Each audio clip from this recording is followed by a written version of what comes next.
NSC का यह भवन भारत की प्रगति की हर कहानी में शक्ति और दृढ़ता का एक सशक्त प्रतीक बनता जा रहा है, जो 1.5 अरब लोगों की आकांक्षाओं को दर्शाता है।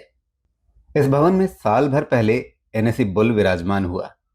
साथ में थी भारत के लोगों का प्रतिनिधित्व करती प्रतिमाएं।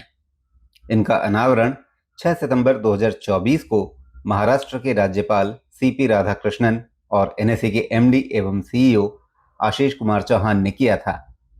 आइए इन अनूठी प्रतिमाओं के बारे में जानते हैं।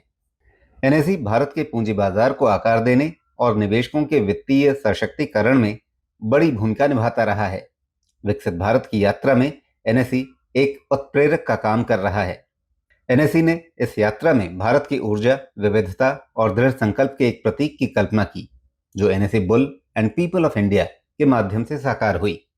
इसे प्रसिद्ध मूर्तिकार अनिल सुतार ने बनाया, जो स्टैच्यू ऑफ यूनिटी के डिजाइनर राम सुतार के पुत्र हैं। इसके मध्य में एक बुल यानी बैल खड़ा है, विकास, आत्मविश्वास और शक्ति का एक शाश्वत प्रतीक, जो बाजार की गति के साथ साथ प्रगति की भावना को भी दर्शाता है।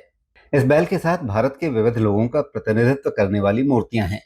ये भारत के लोग हैं, पुरुष, महिलाएं, छात्र, किसान और पेशेवर, जो एकता और सहयोग की भावना दिखाते हैं। ये निवेश और आर्थिक विकास के लिए सामूहिक प्रयासों का प्रतीक हैं।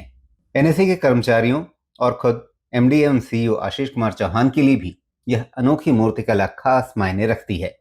आइए सुनते हैं उनका क्या कहना है। To me, the bull and the people of India embody the confidence of a nation investing in its future.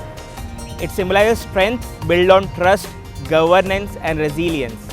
The NSE Bull reminds me that technology connects diverse people to opportunity in the market. That every Indian, no matter where they come from, has a role in shaping our economy. I see unity in diversity, all moving together towards growth. To me, the bull represents the unstoppable momentum of India's economy. The bull and the people of India represent India's capital markets that is always growing and very robust, very strong. We invite all of you to come to NSE headquarters at BKC Mumbai to experience the bull and the people of India.